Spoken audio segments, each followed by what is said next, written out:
Hello everybody, happy Tuesday.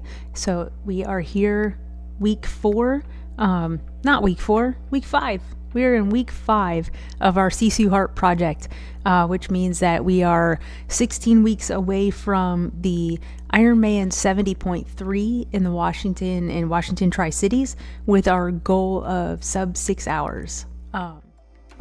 So as we always do, let's start right out with our SISU Heart nomination. So tonight, our SISU Heart, or this week's SISU Heart nomination, goes to our good friend Alisha Fleury. Her very good friend Kirsten nominated her and sent in some really nice words about Alisha and explained why she was nominating Alisha.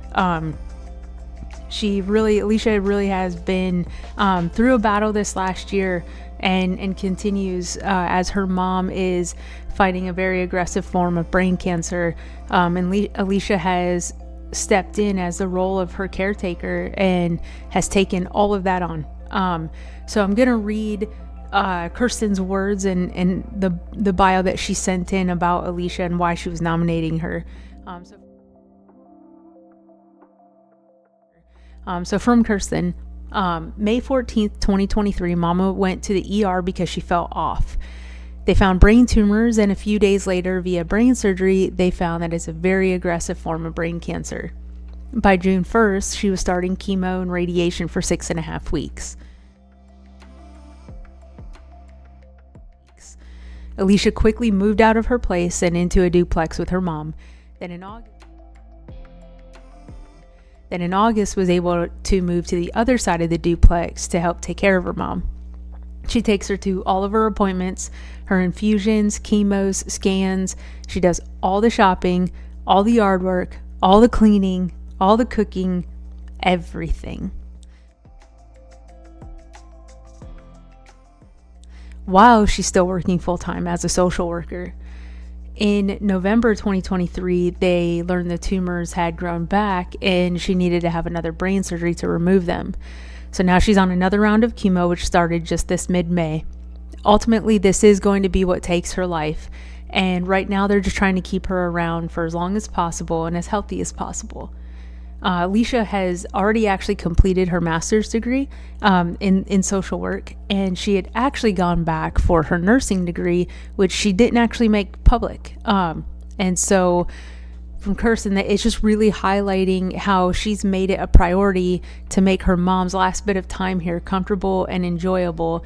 And that in the meantime, she put all of the aspects of her life on hold. Alisha is a caregiver to her bones, and she has been by my side during some of my darkest moments and, of course, my happiest moments.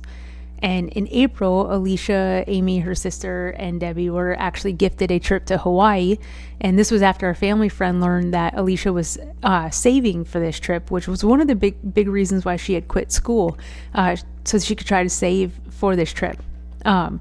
So that is a recap of what Alicia's going through, what the load that she's carrying, and why she is absolutely a perfect nomination and embodies the spirit of the SISU Heart. And we hope that you feel the spirit of the SISU community around you, Alisha. We love you.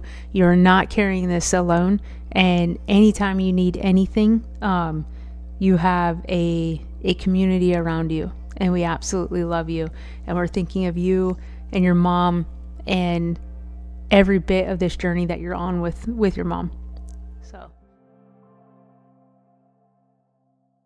So moving into transitioning into training. Training has been going really well. This last week, like I said in last week's video, we're now into the focused training, which means that we're hitting certain numbers, certain marks with an intent, and it builds and it builds and it builds, and then we'll have a little break. So this last week we did some good miles. Sorry, let me pull up my app here. I'll give you a little recap of the week. So we did 13 total activities that we tracked in our tracker. We hit 5,900, just over 5,900 yards of swimming, 51 miles on the bike, and 22 miles of running. And we actually got to log some good open water swimming. Kirsten was here this weekend, and she was gracious enough to be my water Sherpa. So we went out to the lake, and she paddled next to me on the paddleboard while I swam out and got some yards in the open water. So that was really awesome. The open water is something that I really, really love. Initially it was absolutely intimidating. I talked about that last time, but it's just something that I really love. There's no feeling that really takes place of what that feels like being out in the open.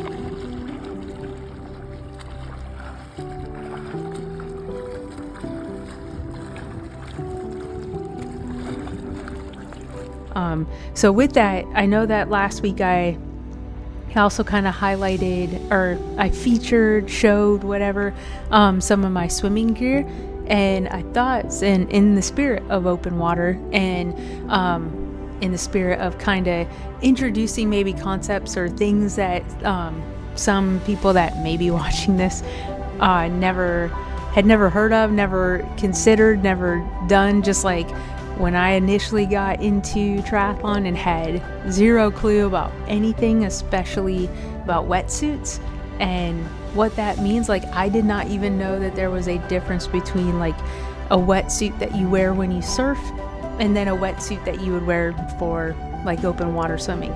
And there definitely is. And there are all kinds of styles and all types of different things, and an insane array of options of wetsuits, and it can be so overwhelming to try to understand what you need, what's best, like how much should I spend on one? Do I look for a short sleeve, long sleeve? Is there a good brand or a bad brand? So, initially, what I'll tell you is, if you're getting into triathlon, if this maybe some of these stories makes you interested in wanting to try triathlon, which that would be cool if that kind of comes out of this. If like somebody says, I decided to try my first triathlon just because that's all you talk about, Laura, and it made me interested. That is awesome, especially if something about it scares you and you decide to just go try it. If you're just getting started, I will tell you, don't need the top of the line wetsuit. They can be so expensive, like thousands of dollars, or you can spend a couple $100s. I think my first wetsuit that I got, first of all, I got a wetsuit that I could afford, a wetsuit that was in my budget, and it was less than $200, and it was great. I used it for several races, and I used it for my first half Ironman too, and so it was a Rocket Science wetsuit. It was a cut off, like sleeveless is what I'm trying to say, because I had such anxiety about my shoulders feeling trapped, and so I thought, I'm gonna get the sleeveless, so then I have my shoulders are open. And then one thing to consider, if you do have your shoulders open, your arms and your armpits, which is a really, that's where your sensors are going to go off of that cold water.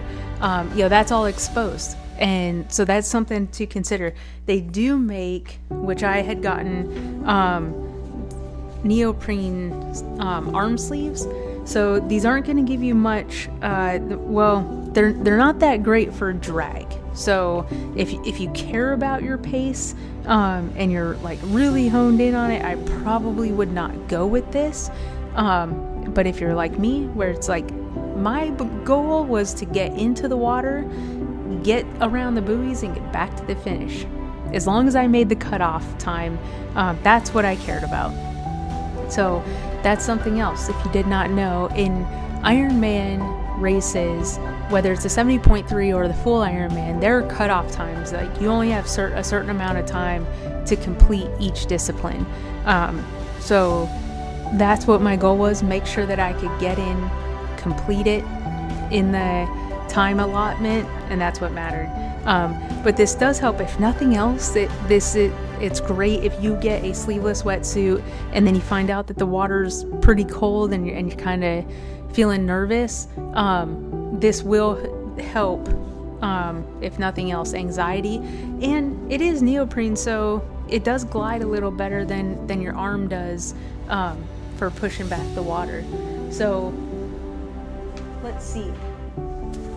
I currently do have a sleeveless wetsuit. This is not the original one that I got. This is the one that I end up getting and used for my second 70.3. It's a little bit higher grade of a wetsuit. It's the Roka Maverick. And what different things that make a wetsuit like better than others will be the materials, that the panels that they use on the chest and in the legs, so you'll feel it's going to be kind of thicker. So everything, like every little thing is what makes a difference. And on here, like also how the sleeves are cut and sewn, like how bad, how much chafing might you get. So I will say the Roka wetsuits they are so comfortable. Like almost feel like nothing's there, as close as you can.